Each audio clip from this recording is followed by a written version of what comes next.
Topic है जाएगा interest on loan. Theoretically हमने टॉपिक पढ़ लिया है। इंटरेस्ट ऑन लोन में क्या पढ़ा है हमने कि एग्रीमेंट है और जिस रेट से एग्रीमेंट में इंटरेस्ट लिखा हुआ है उस रेट से इंटरेस्ट दिया जाएगा, और अगर एग्रीमेंट नहीं है तो इंटरेस्ट देंगे कि नहीं देंगे? देंगे। चाहे एग्रीमेंट नहीं है तो भी इंटरेस्ट देंगे, लेकिन रेट रहेगा 6% पर एनम। मतलब जिस डेट पे लोन दिया है उस डेट से 31 मार्च तक जितने महीने हैं उस महीने को हम काउंट करेंगे और उतने महीने का ही इंटरेस्ट देंगे। ठीक है जी, ये हम थ्योरेटिकल सीख चुके हैं। आज न्यूमेरिकल क्वेश्चन देखने वाले हैं।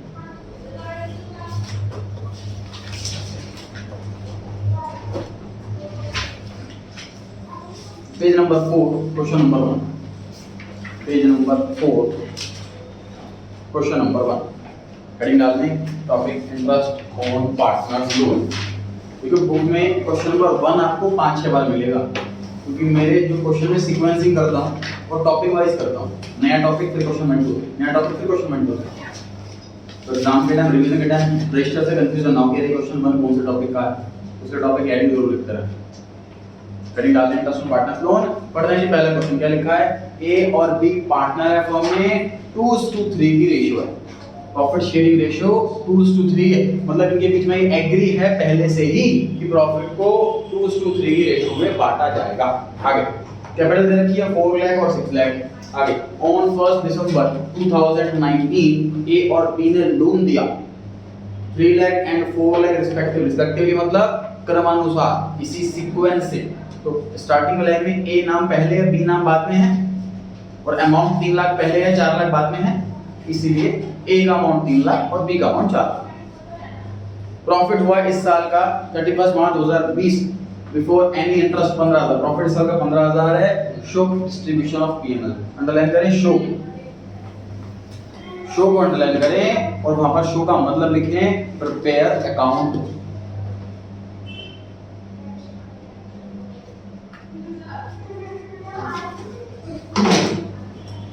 देखिए बताने में और दिखाने में फर्क है। क्वेश्चन में ऐसा लिखा हो कैलकुलेट, फाइंड आउट, डिस्ट्रीब्यूट, तो हम कैलकुलेशन दिखाएंगे बस, जितना का बोला गया है क्वेश्चन में। लेकिन बोला वर्ड शो तो मतलब में प्रेजेंटेशन वाला पार्ट भी एक्सपेक्ट किया गया है क्वेश्चन के अंदर। तो जब भी सिर्फ शो वर्ड लिखा है तो समझ जाना कि मैं प्रॉपर अकाउंट बना के आंसर प्रेजेंट करना। ठीक है, तो बताइए। अच्छा ध्यान से देखिए, पार्टनर को दी जाने वाली हर एक चीज एप्रोप्रिएशन होता है, मतलब प्रॉफिट का डिस्ट्रीब्यूशन होता है, मतलब it is subject to availability of profit. मतलब प्रॉफिट होगा तो पार्टनर को देंगे, प्रॉफिट नहीं होगा तो पार्टनर को नहीं देंगे। इसको कहते हैं एप्रोप्रिएशन। चाहे इंटरेस्ट ऑन कैपिटल हो, चाहे कमीशन हो, चाहे सैलरी हो, लेकिन ये दो चीजें ऐसी हैं जो मैं लिखवा रहा हूँ, ये दो चीजें ऐसी हैं वो एप्रोप्रिएशन नहीं है, वो एक नॉर्मल एक्सपेंस की तरह है, जिसे हम अब चार्ज वर्ड बुलाएंगे। जो ट्रेडिंग पीनल में आप लिखते थे डेबिट साइड में, उसे आप एक्सपेंस बुलाते थे, अब उस और टेक्निकली उसको चार्ज बुलाएंगे। चार्ज का मतलब ये हमारी इनकम पर चार्ज है, ये मतलब खर्चा चढ़ गया हमारे ऊपर, इसको देना ही पड़ेगा। पहला है इंटरेस्ट ऑन पार्टनर्स लोन और दूसरा है रेंट टू ए पार्टनर। पूरी बुक के अंदर, पूरी पार्टनरशिप एक्ट के अंदर सिर्फ ये दो चीजें ऐसी हैं जो पार्टनर को दी जाती हैं और एप्रोप्रिएशन नहीं है, ये चार्ज है, मतलब कंपलसरी एक्सपेंस। लॉजिकली सोचिए, लोन देना पार्टनर की ड्यूटी नहीं है, यहाँ पर उसको एज एन आउटसाइडर ट्रीट कर रहे हैं, इसीलिए इंटरेस्ट को हम एक्सपेंस बोल रहे हैं, चार्ज बोल रहे हैं। पार्टनर ने बिल्डिंग दी है बिजनेस को, अपनी पर्सनल बिल्डिंग दी है बिजनेस को किराए पर। बिल्डिंग किराए पर देना खुद की पर्सनल बिल्डिंग किसी पार्टनर की ड्यूटी नहीं है। यहाँ पर उसको as an outsider, as a landlord treat किया जाएगा। जैसे लैंडलॉर्ड को रेंट देते हैं भले ही प्रॉफिट हो या ना हो, ऐसे ही इस पार्टनर को भी रेंट देंगे भले ही प्रॉफिट हो या ना हो। तो ये दो पेमेंट ऐसी हैं जो पार्टनर को दी जाती है, लेकिन फिर भी ये दोनों चार्ज हैं, इसे बोलते हैं चार्ज अगेंस्ट प्रॉफिट। मतलब चार्ज अगेंस्ट प्रॉफिट का सिंपल मीनिंग, कंफ्यूजन कभी भी आए, उसका मतलब एक्सपेंस होता है। तो नॉर्मल एक्सपेंस, एम्प्लॉय को सैलरी देना, बिजली का बिल भरना, टेलीफोन का बिल भरना, ये तो नॉर्मल एक्सपेंस होते हैं, ये नॉर्मल एक्सपेंस है। चार्ज अगेंस्ट प्रॉफिट का मतलब नॉर्मल एक्सपेंस, सही है। तो नॉर्मल एक्सपेंस की जगह पीएनएल एप्रोप्रिएशन नहीं है, पीएनएल अकाउंट। पीएनएल एप्रोप्रिएशन में तो एप्रोप्रिएशंस आती हैं, मतलब प्रॉफिट का डिस्ट्रीब्यूशन आता है, प्रॉफिट होगा तो देंगे वरना नहीं देंगे, ठीक है। लेकिन इंटरेस्ट ऑन लोन और रेंट टू अ पार्टनर ये एप्रोप्रिएशन नहीं है, चार्ज अगेंस्ट प्रॉफिट है। कहूंगा सबकी लॉजिक समझ में आ रहा है? देखिए हमने माइंड लगा के आंसर सोचना है, ये नहीं कि मैंने बोल दिया अच्छा ये बोल रहे हैं एप्रोप्रिएशन तो ठीक है एप्रोप्रिएशन ही होगा, ये बोल रहे हैं चार्ज अच्छा तो ये चार्ज ही होगा, नहीं। सोच के देखिए, पार्टनर ने कैपिटल लगाई उस पर इंटरेस्ट, तो कैपिटल देना पार्टनर की ड्यूटी है, उस पर से इंटरेस्ट भी एक्सपेक्ट कर रहा है, तो वो लॉजिकली एप्रोप्रिएशन है कि प्रॉफिट होगा तो इंटरेस्ट ले लेना, क्या दिक्कत है। तो सिंपल सी बात बोलूं कि मैं बच्चों को सपोज उनकी स्कूल की फीस भर रहे हैं बच्चों की, या उनकी पढ़ाई का खर्चा उठा रहे हैं, तो ये कंपलसरी है, तो मुझे करना ही करना, ठीक। बच्चा पॉकेट मनी मांग रहा है या गिफ्ट मांग रहा है बर्थडे पे, एक्सपेंसिव गिफ्ट मांग रहा है, ठीक, तो क्या होगा, मेरी पॉकेट अलाउ करेगी तो दे दूंगा वरना नहीं। सैलरी में से खर्चे निकालूं पैसा बच जाएगा तो दे दूंगा वरना नहीं। तो ऐसी पार्टनर है समझ लो, फर्म उसके डैडी, और वो एक्सपेक्ट कर रहा है मुझे इंटरेस्ट कैपिटल भी दे दो, मुझे अलग से सैलरी भी दे दो, मुझे ये भी दे दो। तो उसका डैडी जो है पार्टनर जो फर्म है वो ये कह रही है बेटा प्रॉफिट होगा तो ले लियो, नहीं होगा तो नहीं देंगे, ठीक है। लेकिन ये पार्टनर का मांगने का राइट है, क्योंकि यहाँ पर एज अ पार्टनर नहीं है, वो एज एन आउटसाइडर, लोन देना उसकी ड्यूटी नहीं है, अपनी पर्सनल प्रॉपर्टी देना कह रहा है तो इसकी ड्यूटी नहीं है, तो यहाँ वो एक्सपेक्ट कर रहा है तो गलत एक्सपेक्ट नहीं कर रहा, ठीक है। अच्छा तो सर ये तो थ्योरेटिकली समझ में आ गया, हमने याद कर लिया कि पार्टनर को दी जाने वाली एग्जैक्टली दो ही पेमेंट ऐसी है जो चार्ज अगेंस्ट प्रॉफिट होती है, जो कि नॉर्मल एक्सपेंस होती है और एप्रोप्रिएशन नहीं होती। तो वो अब काम की चीज क्या, काम की चीज ये है कि वो पीएनएल में आएगी, एप्रोप्रिएशन में नहीं। मैंने आपको पहली क्लास में क्या पढ़ाया था कि हमारे 12th के कोर्स में ट्रेडिंग नहीं है, पीएनएल नहीं है, बैलेंस शीट, गलत पढ़ा। पीएनएल है थोड़ा सा, इतना थोड़ा, मतलब पीएनएल के अंदर सिर्फ दो आइटम है आपके पास आपके कोर्स में, बस इतना सा पीएनएल, ठीक है जी। इसको नोट करें, फिर बनाते हैं पीएनएल अकाउंट।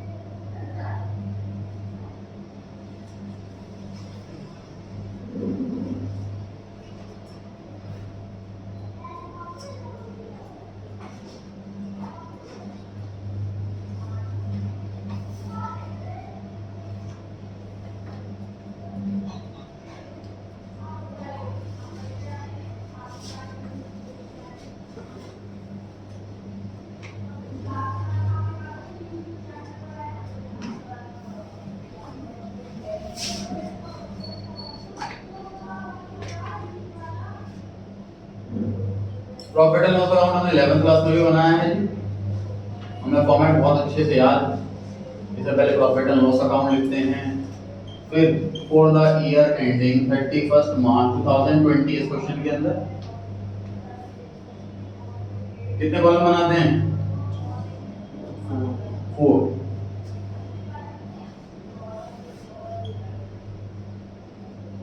छोटा सा बनना है, फुल पेज का बना दो।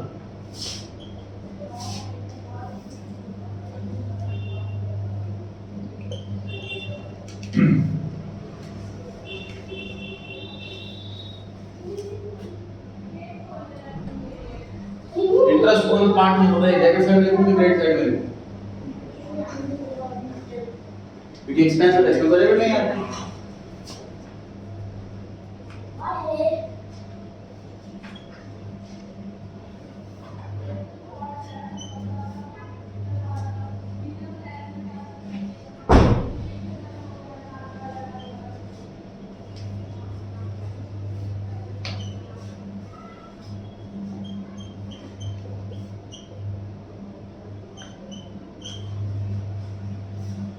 बताइए सही है कि कुछ गड़बड़ है? क्या गलत? टाइम फैक्टर नहीं देखा मैंने फ्लैट रेट लगा दिया 6%। टाइम फैक्टर देखा रहे हो कि डेट दे रखी है, क्वेश्चन में डेट दे रखी है, इसलिए टाइम फैक्टर देखा जाएगा। कितने महीने का इंटरेस्ट दे बताओ फटाफट से? 4 मंथ, 1 दिसंबर से 31 मार्च, 4 महीने। तो ये करेक्शन हो गई into 4/12 into 4/12।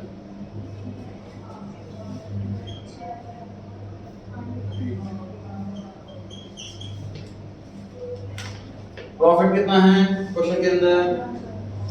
15,000।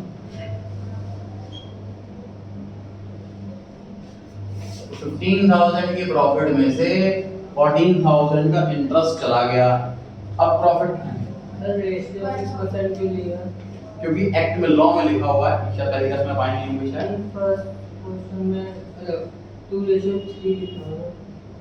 तो 2:3 है ना, वो प्रॉफिट शेयरिंग रेशियो है।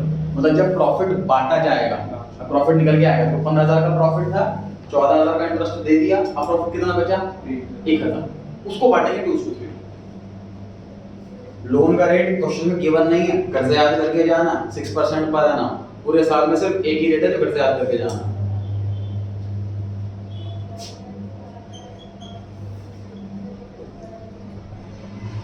नेट प्रॉफिट कितना बच गया? 1,000। खत्म पीएनएल, छोटा सा पीएनएल है हमारे कोर्स के अंदर।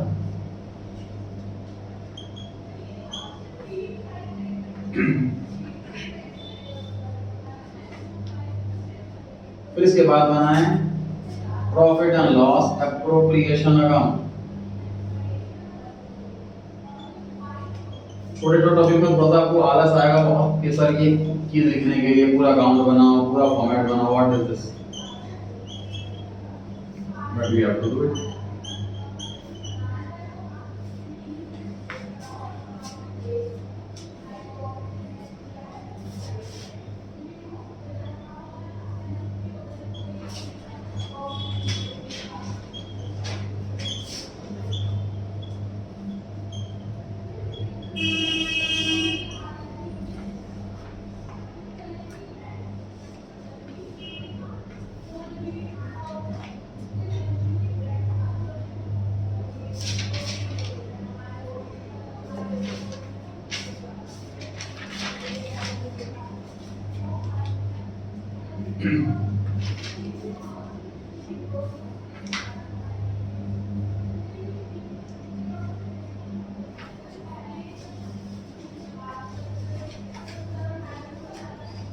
नेट प्रॉफिट पीएनएल अकाउंट से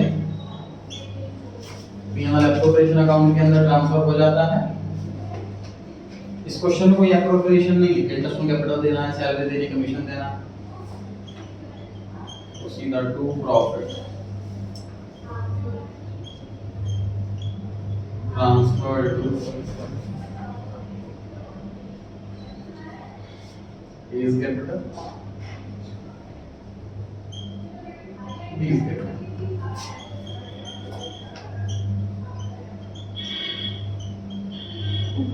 टू बाई 5 यहाँ पर 3/5।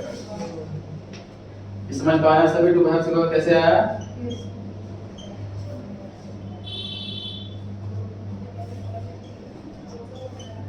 ये हमारा पहला न्यूमेरिकल क्वेश्चन है 12th क्लास का।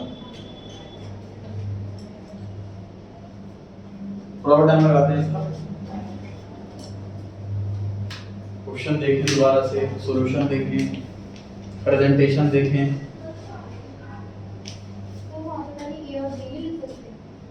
कैपिटल वर्ड की जगह कह रहे हो आप? मार्क्स नहीं कटेंगे उस चीज के अगर आप सिर्फ ए और बी लिखेंगे। ज्यादा अच्छा कैपिटल लिखना, क्योंकि आगे जाके सॉन्ग कैपिटल की जगह कुछ और भी लिखा जाता है आने वाले क्वेश्चंस के अंदर।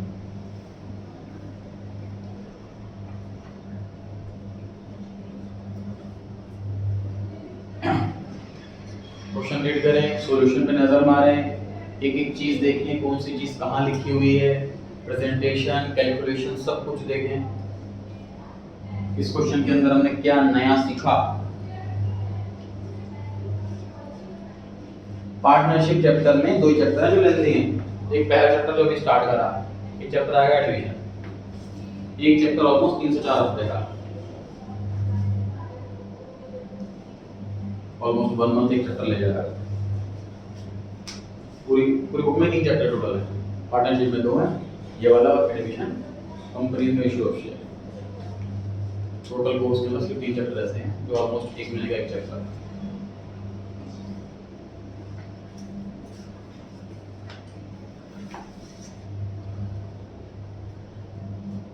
नोटिंग डन जी, ध्यान से देखो, पूरे आंसर के अंदर मैंने नेट प्रॉफिट 3 बार लिखा। 15,000 इधर, 1,000 इधर, 1,000। सर ये वाला तो फिर भी ठीक है कि कॉरस्पॉन्डिंग हम यहाँ से यहाँ ट्रांसफर कर रहे हैं, लेकिन यहाँ नेट प्रॉफिट 15, फिर यहाँ नेट प्रॉफिट 1000, ऐसे कैसे हो सकता है सर? नेट प्रॉफिट ये चीज 2 मोड कैसे हो सकता है? समझ आ रही है बात?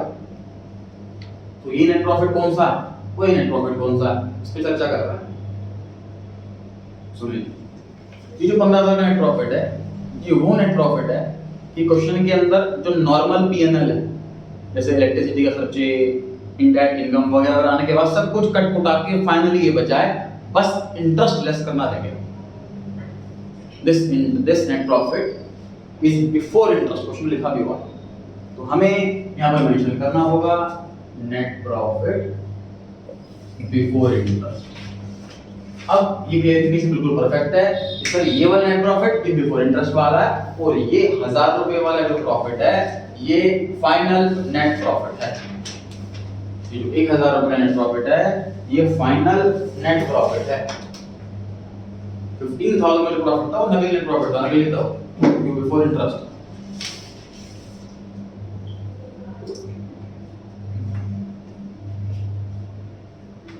एक डाउट बल्कि आप लोगों ने पूछा नहीं, पूछते हैं बच्चे कि sir net profit PNL account के क्रेडिट साइड में क्या कर रहा है? 11th क्लास में 20 क्वेश्चन करे हैं सबने, 15-20 तो मैं नहीं कराया। नेट प्रॉफिट किधर लिखते थे पीएनएल? Debit side. क्रेडिट में तो जीपी आता था, जीपी नहीं पूछा होगा, पूछने के लिए भी टीचर रखा हुआ, आंसर देने के लिए भी टीचर रखा हुआ। देखिए मैं बना रहा हूं इससे पहले का पीएनएल। सपोज जीपी 10 लाख और इनडायरेक्ट एक्सपेंस 9,85,000, तो नेट प्रॉफिट बचा 15,000। ये ऐसा पीएनएल ऑलरेडी बन चुका है। उसके बाद हम एक पीएनएल का एक्सटेंशन बना रहे हैं, इस पीएनएल को एक्सटेंड करना है, तो हम पुराने पीएनएल से कैरी फॉरवर्ड कर रहे हैं 15,000, इसलिए क्रेडिट साइड में आ रहा। पीएनएल अकाउंट एक ही बार बनता है।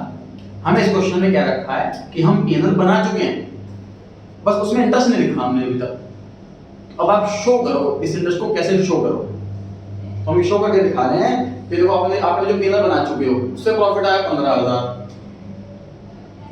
इंटरेस्ट दिया 14,000, फाइनल करेक्ट वाला नेट प्रॉफिट बना 1,000। फिर 1,000 का नेट प्रॉफिट पार्टनर्स में बट रहा, ये अप्रोप्रिएशन होती है, पार्टनर्स में बांटना, ये ऑप्शनल होता है, it is subject to availability of profit होता है। ठीक है, ध्यान रहेगा जी। तो जब भी क्वेश्चन देखो, क्वेश्चन में लिखा होगा show distribution of profit, question में ये नहीं लिखा कि पीएनएल बनाओ, क्वेश्चन में ये भी नहीं लिखा कि पीएनएल अप्रोप्रिएशन बनाओ। तो ऐसे में क्या करना है जी आपको,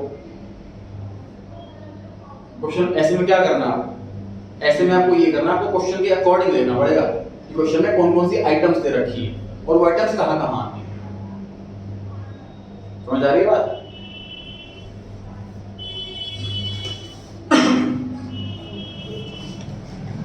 पढ़ जाएंगे क्वेश्चन पे, क्वेश्चन नंबर 2 पढ़ते हैं।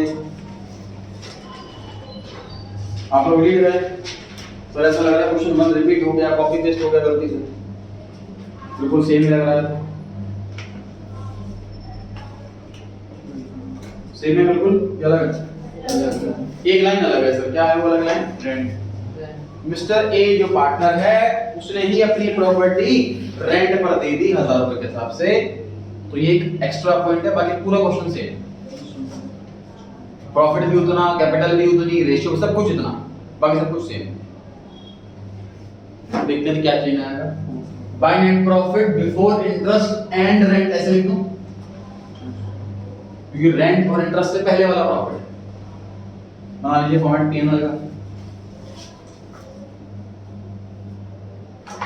इंटरेस्ट ऑन लोन में कोई चेंज नहीं,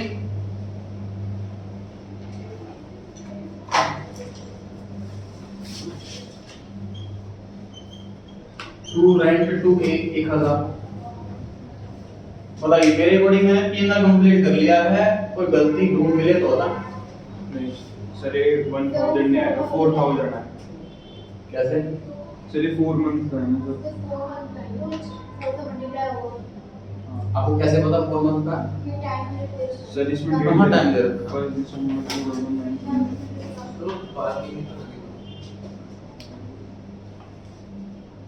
वो तो लोन की डेट है, प्रॉपर्टी की डेट कहाँ? 12 मंथ का लगेगा। क्वेश्चन में लोन की डेट बताई है 1 दिसंबर, रेंट पे प्रॉपर्टी कब दी है उसकी डेट नहीं बताई। तो मतलब अपनी मर्जी से जून जुलाई अगस्त कुछ भी मान सकते हैं, साल की बिगिनिंग से ऐसे ही मानना पड़ेगा। वो क्वेश्चन में मंथली वर्ड लिख दिया तो बिना बोले 12 से मल्टीप्लाई करना है। सर 12th क्लास की बहुत मिस्टेक होने वाली है। क्वेश्चन के अंदर 6-7 आइटम होंगी। क्वेश्चन में कोई चीज में लिखा होगा पर एनम, किसी में पर मंथ, किसी में क्वार्टरली, किसी में सेमी एनुअली। जब खुद माइंड लगाना भैया क्वार्टरली है तो किससे मल्टीप्लाई, मंथली है तो किससे मल्टीप्लाई, सेमी एनुअली किससे।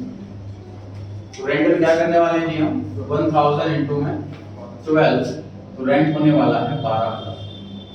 सर 12000 रेंट कैसे दे सकते हैं जब प्रॉफिट ही 15000 का प्रॉफिट है और 14000 रुपए का इंटरेस्ट और 12000 रुपए का रेंट, ऐसे कैसे दे सकते हैं? बिल्कुल दे सकते हैं सर, कंपलसरी चार्ज है।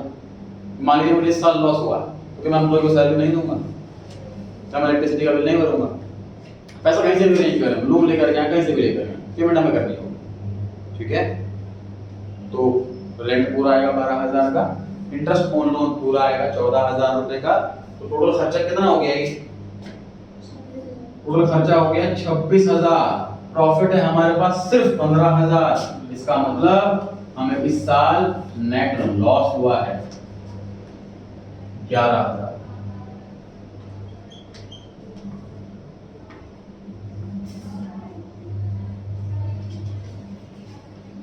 $15,000 का प्रॉफिट था, उसमें से 14000 रुपए हमने एज इंटरेस्ट दे दिए और 12000 रुपए हमने एज रेंट दे दिया।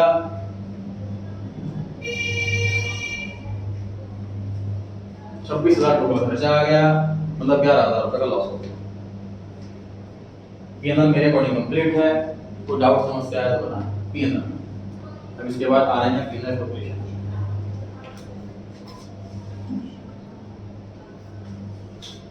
देखिए प्रॉफिट इस साइड बैठेगा तो लॉस उस साइड बैठेगा, प्रॉपर अपोजिट हो जाएंगे।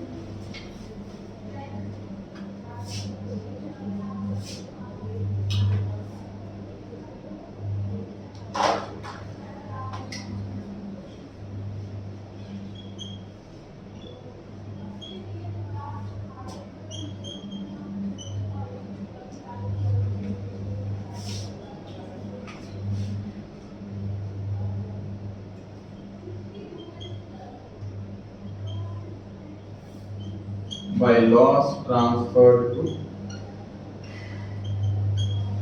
E is capital, B is capital,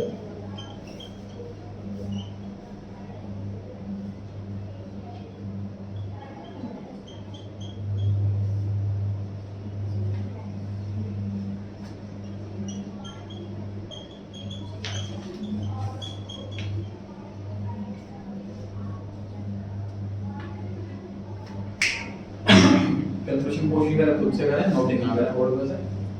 presentation वाला पार्ट हम नोट कर सकते हैं।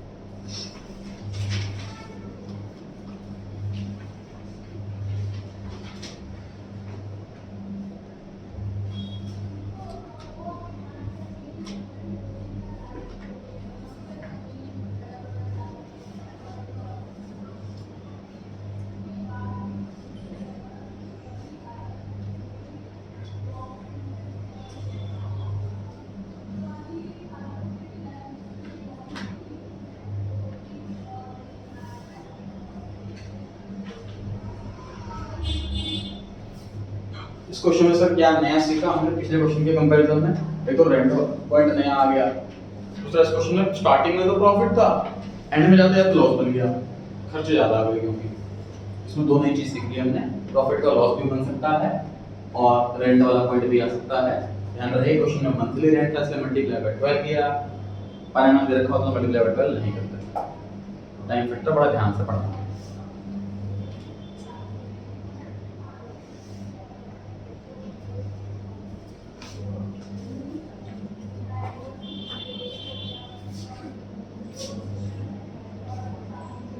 थर्ड क्वेश्चन पर आ जाए।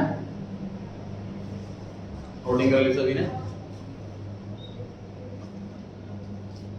थर्ड क्वेश्चन सर बिल्कुल सेम लग रहा है इस बार तो, रेंट भी सेम। अगर आप पूरे क्वेश्चन सेम है, गलती से प्रिंट हो गया, बताओ फटाफट। सेकंड थर्ड क्वेश्चन सेम है क्या लगा? बिल्कुल सेम लग रहा है सर लॉस। क्वेश्चन 2 में प्रॉफिट था 15,000, क्वेश्चन 3 में ऑलरेडी लॉस है 15,000, बाकी सब कुछ सेम। तो बताइए जो स्टार्टिंग में लिखा है नेट प्रॉफिट, तो यहाँ पर मैं साइड चल जाएगी, साइड यहाँ पर आ जाएगा debit side, to net loss before interest and rent 15,000, to net loss before interest and rent 15,000। Question में ऑलरेडी लॉस है 15,000, तो प्रॉफिट हम अगर क्रेडिट साइड में लिख रहे थे उस लॉजिक से लॉस अपोजिट साइड में लिख देंगे, ठीक। अगर प्रॉफिट क्रेडिट में आएगा तो लॉस डेबिट साइड में आएगा, उल्टा ही तो होगा। 15 का लॉस पहले से है, ऊपर से 14,000 का इंटरेस्ट भी देना पड़ेगा, ऊपर से 12,000 का रेंट भी देना पड़ेगा, टोटल लॉस कितना हो गया बताइए?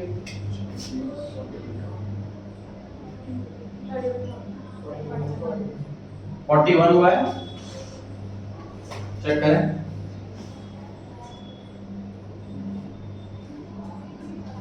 चेक कीजिए,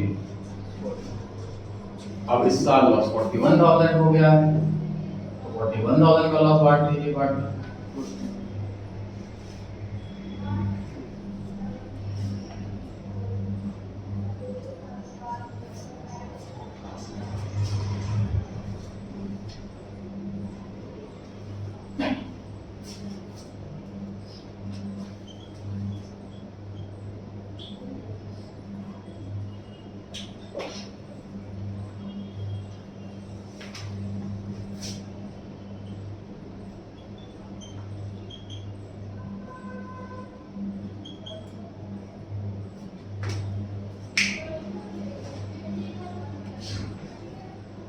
क्वेश्चन नंबर 3 में हमने नई चीज क्या देखी कि क्वेश्चन में ऑलरेडी लॉस हो तो भी इसका मतलब ये नहीं कि हम इंटरेस्ट नहीं देंगे, हम रेंट नहीं देंगे, भैया वो तो खर्चे हैं, पे करने हैं ही।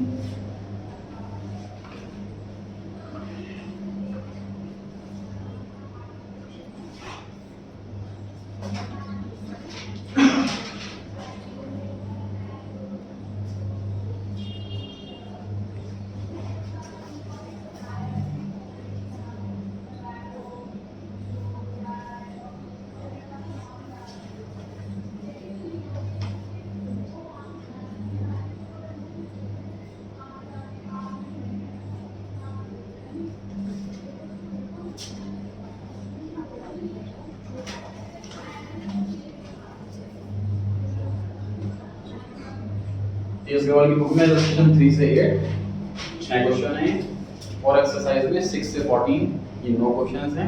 ये आपका होमवर्क है इस टॉपिक का, जो घर से करके आना है आपको नेक्स्ट क्लास में। पहले डाउट्स दिए जाएंगे, फिर नया टॉपिक स्टार्ट किया जाएगा। पहले क्वेश्चन नंबर 4 करेंगे, इसके बाद नोट कर लीजिएगा, नोट कर लिया तो क्वेश्चन 4 रीड कर सकते हैं।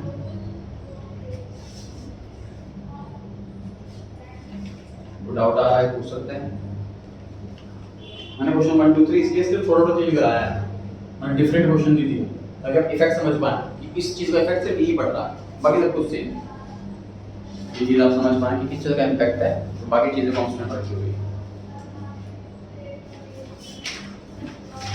तो पढ़ा था हमने डिमांड सप्लाई में कि everything remains constant, demand price बढ़ेगा तो डिमांड भी चेंज आएगा, तो उसमें क्या अज्यूम करा कि बाकी सब कुछ सेम है, सिर्फ ये चीज का चेंज आ रहा है, तो इफेक्ट क्या पड़ेगा समझाना मैं चाहता हूँ कि बाकी सब कुछ सेम, सिर्फ रेंट एक्स्ट्रा आ गया तो क्या इम्पैक्ट होगा। बाकी सब कुछ सेम है। प्रॉफिट के लिए लॉस हो गया तो इम्पैक्ट क्या होगा, पर्टिकुलर चीज का इम्पैक्ट समझ पाए आप। क्वेश्चन नंबर 4 पर आ गए जी हम, पढ़ें। इधर भी पार्टनर अकाउंट में 1 अप्रैल 2014 को उन्होंने पार्टनरशिप स्टार्ट करी है और डीड नहीं है, क्वेश्चन के अंदर ही मेंशन है, डीड ना हो तो एक्ट फॉलो होता है। They introduce capital of 5 lakh and 3 lakh, capital दे रखी है। 31 अक्टूबर 2014 को इन्होंने लोन दिया है 2 लाख रुपए का बिना किसी एग्रीमेंट के साथ। आगे लिखा हुआ है प्रॉफिट हुआ इस साल का 4,30,000 रुपीस, बट पार्टनर एग्री नहीं हो पा रहे कि कैसे इंटरेस्ट चार्ज किया जाए, कैसे प्रॉफिट बांटा जाए, इस बात में उनका सेटलमेंट नहीं हो पा रहा। आगे जर्नल एंट्री पास करें प्रॉफिट डिस्ट्रीब्यूट करने की पार्टनर्स के बीच में, और उसके अलावा कैपिटल अकाउंट बनाएं, और उसके अलावा लोन अकाउंट बनाएं। 3 चीजें मांगी हैं जी, प्रॉफिट बांटने की जर्नल एंट्री, दूसरा पार्टनर्स कैपिटल अकाउंट, और तीसरा पार्टनर्स लोन अकाउंट। 3 चीजें हमारी फॉर्मेट बनाइए journal.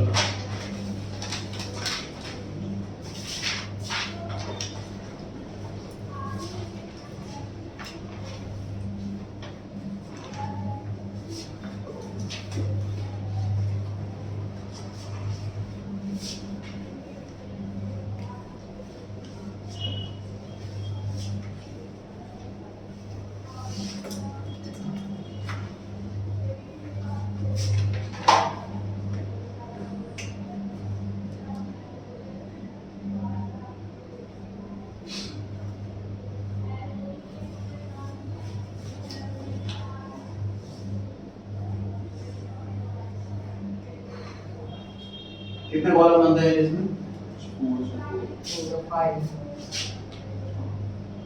Date, particular, LF, debit rupees, credit rupees. एक एंट्री करिए और छोटा सा स्पेस बनेगा, सिर्फ एक एंट्री करनी। प्रॉफिट बांटने की एंट्री, प्रॉफिट बांटना मतलब डिविजिबल प्रॉफिट बांटना। याद कीजिए क्या एंट्री होती है प्रॉफिट डिवाइड करने की, लास्ट में सीखी थी हम। बिल्कुल सही बोल रहे हैं। P&L appropriation, account debit to partner नाम पता है? मैं कहा था ना प्रैक्टिकल लाइफ में हम पार्टनर वर्ड तो लिखेंगे नहीं, नाम लिखेंगे उसका। तो क्वेश्चन में अगर नाम दे रखा है तो वही लिखेंगे।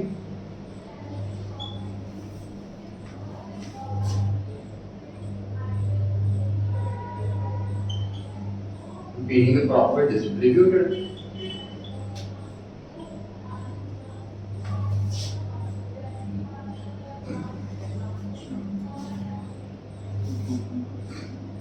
प्रॉफिट बांटने की जब भी एंट्री मांगी जाती है होती है कि एंट्री है प्रॉफिट बांटने।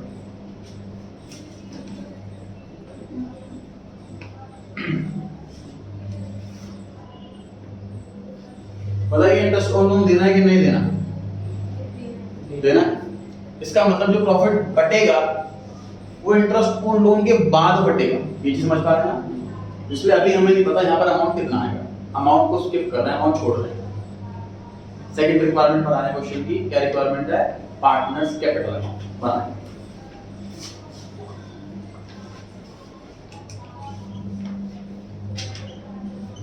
अब ध्यान से देखिए बोर्ड पर, ध्यान से देखिए। सर हमने कैश बुक सीखी है, date particular amount, date particular amount, single column वाले कैश बुक, ठीक है जी। जेएफडी होता है, जनरल लेजर फुल एलएफडी होता है। जब कैश बुक डबल कॉलम वाली होती है, कैश और बैंक कॉलम, तो उसमें ऐसा नहीं होता कि कैश बुक में कैश का अलग रजिस्टर, बैंक का अलग रजिस्टर, हम उसी में एक कॉलम और ऐड कर देते हैं, ये कैश चेक बैंक का, ऐसा ही होता है।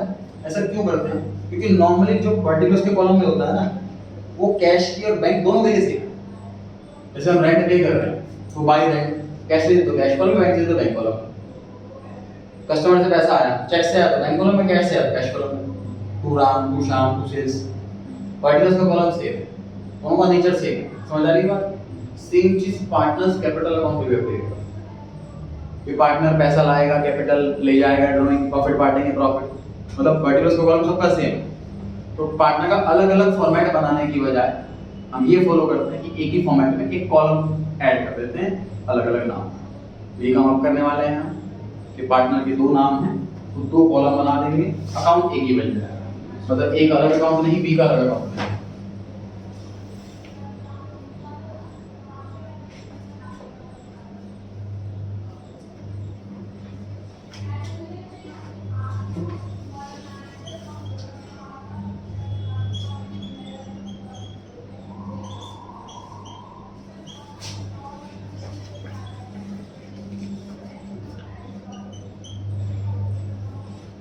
पार्टिकुलर्स ए बी फिर पार्टिकुलर्स ए, पार्टनर तीन होते तो particulars A B C, particulars A B सी।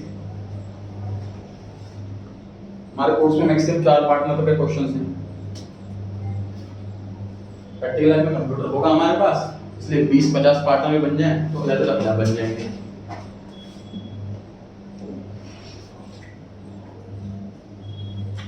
ये भी छोटा सा ही बनेगा।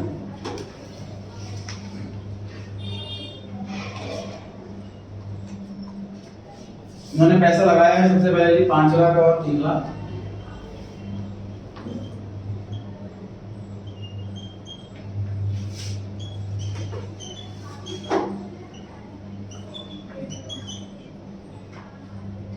इसी तरह उन्होंने बिजनेस स्टार्ट करा, उसको भाई बैलेंस बीडी नहीं बोलेंगे। बैलेंस बीडी कब बोलते हैं? ओपनिंग बैलेंस को। ओपनिंग बैलेंस का मतलब लास्ट ईयर का क्लोजिंग। इस क्वेश्चन लास्ट ईयर था ही नहीं, उसमें बोला बस आप सब किसी तरह बिजनेस स्टार्ट करा है, इसलिए भाई कैश या बाय बैंक, पूरी पार्टनरशिप में चॉइस है जी, कैश या बैंक जो मर्जी लिखो। क्वेश्चन में दे रखा हो कैश तो कैश लिखना है, क्वेश्चन में दे रखा हो बैंक तो बैंक ही लिखना है। कुछ नहीं लिखा हुआ तो पूरी आपकी मर्जी रहेगी। पूरी पार्टनरशिप, कंपनी का बैंक सिर्फ बैंक, प्रोप्राइटरशिप 11 क्लास में सिर्फ कैश, पार्टनरशिप में चलो। इसके बाद प्रॉफिट बांटा जाएगा इनके अंदर, वो by profit and loss appropriation account. जो प्रॉफिट बांटा जाएगा पार्टनर्स के बीच में, अभी हमें इसका अमाउंट पता ही नहीं प्रॉफिट कितना बांटा। उसके बाद अकाउंट खत्म। ये चीज इस अकाउंट के अंदर तो ट्रू बैलेंस खत्म काम से अकाउंट।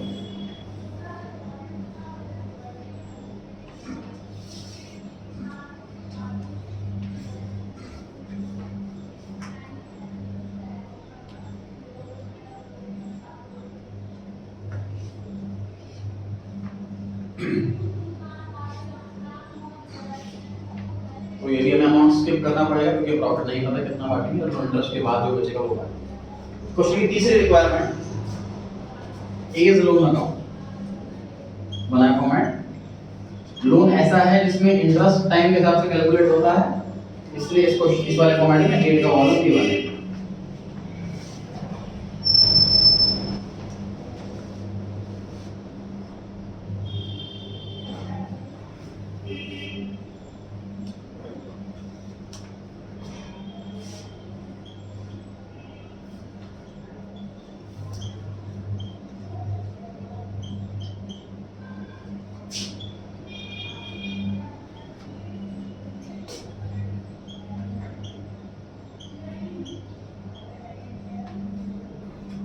होमवर्क करने से पहले आप ये चारों क्वेश्चन एक बार खुद से करके देखना रफ में। अगर नहीं हो पाएगा, अटकोगे तो फिर सॉल्यूशन में देखना कि आप कहाँ अटक रहे हो, कहाँ मिस्टेक हो रही है। जब इन 4 क्वेश्चन पे फुल कॉन्फिडेंस आ जाए उसके बाद ही आपको टीएस ग्रेवाल को हाथ लगाना है। बच्चे टीएस ग्रेवाल से डाउट लेकर के आते हैं, उसी क्वेश्चन का जो मैं क्लास में करवा चुका होता, बस मेरे बुक से करवाया था, उसमें अमाउंट अलग है, बाकी पूरा क्वेश्चन सेम होता है। नॉर्मली क्लास पढ़ने के बाद बच्चा सीधा टीएस ग्रेवाल उठाता है, वो भी अनसॉल्व क्वेश्चन उठाता है। नहीं हो पाता है तो कॉन्फिडेंस लूज हो जाता है। पहला काम ये पूरा साल याद रखना, जो क्वेश्चन क्लास में कराया टॉपिक पहले घर जाके उसको टेक्स्ट से करना है, इस क्वेश्चन इस बुक के क्वेश्चंस को। उसके बाद सेकंड काम आपका इलस्ट्रेशन करनी है, पहले टीएस ग्रेवाल की अनसॉल्व वाले हैं। इलस्ट्रेशन में सारी वैरायटी कवर होती है, कम से कम क्वेश्चन में कवर होती है। अटक रहे हो तो सॉल्यूशन में आप देख सकते हो कि आप कहां गलती कर रहे हो। इलस्ट्रेशन पर भी कॉन्फिडेंस आ जाए तब अनसॉल्व क्वेश्चन को हाथ लगाना। सीक्वेंस ये इसलिए बोल रहा हूं कि भाई हमारे पास टाइम कम होता है और हम सारा काम नहीं कर पाते, तो अगर कुछ स्किप होगा तो आप वैसे अनसॉल्व क्वेश्चन स्किप हो गए टीएस ग्रेवाल के, दो चीज तो पक्की हो जाएगी। चलिए, लोन दिया है इसने 31 अक्टूबर 14 को, 31 अक्टूबर 14। डेट के फॉर्मेट के लिए कोई रूल नहीं आया हुआ, अक्टूबर लिखो, 10 लिखो, जैसे मर्जी लिखो। बाय कैश या बैंक अकाउंट 2 लाख रुपए।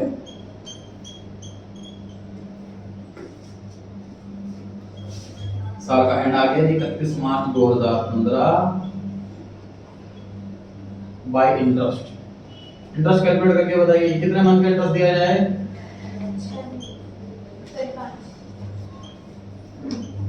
बाकी सभी कैलकुलेट करें कितने महीने हो गए।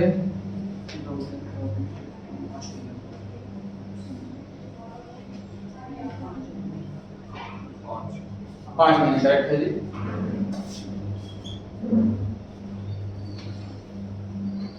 बताइए कितना अमाउंट आया, कैलकुलेट बताएं एक बार।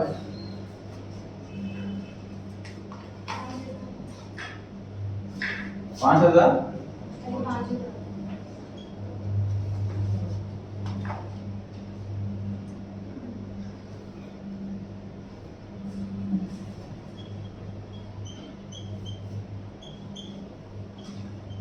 तो साल के एंड में टोटल लोन बन गया 2,05,000 रुपए। 2 लाख रुपए का लोन था, 5,000 रुपए का इंटरेस्ट। क्योंकि हमने सीखा है कि पार्ट ऑफ पेमेंट कैश में नहीं करते, उसके खाते में लिख देते हैं। हमने उसके खाते में लिख दिया, लेकिन कैपिटल अकाउंट वाले खाते में, लोन वाले खाते में, क्योंकि हमें दो चीजें मिक्स नहीं करनी। हमें लोन और कैपिटल को मिक्स नहीं करना, इसलिए जो इंटरेस्ट के पैसे बनते थे इसके लोन अकाउंट में जोड़े हमने, कैपिटल अकाउंट में नहीं जोड़े।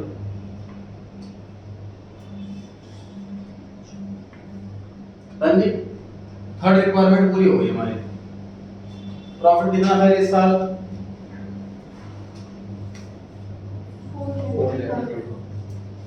4,30,000।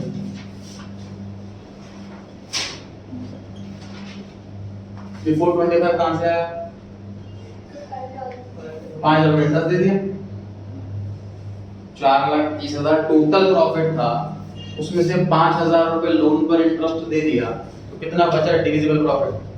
4,25,000। बताइए किस रेशियो में बांटें?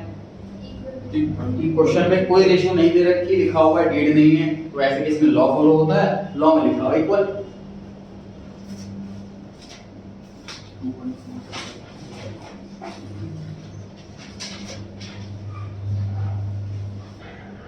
$2,12,500।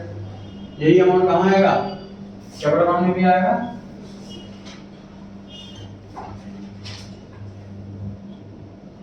ये अटका हुआ था इसीलिए।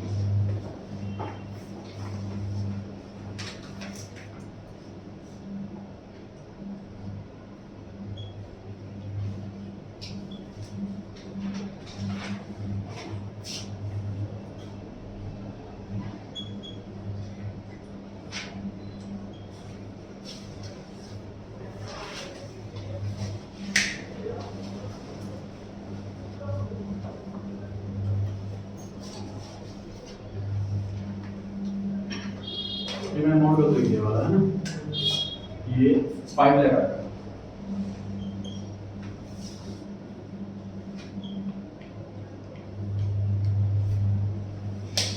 इस क्वेश्चन पर टाइम लगाएंगे अच्छे से, एक बार फटाफट से कैसे कैसे कौन सा अमाउंट आया है, कैसे कैलकुलेशन करी है, ध्यान से देखो।